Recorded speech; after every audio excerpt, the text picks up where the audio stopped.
I said, well, look how many limbs he dropped this tree to survive. How many years it's happened.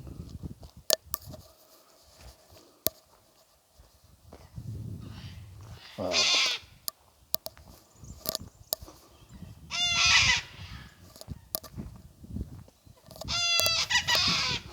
Then you wonder about the bushfire.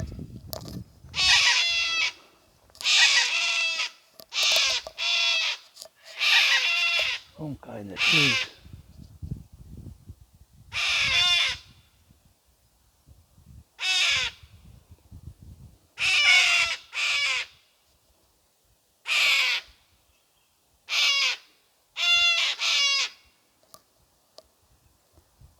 Must have been through a few droughts.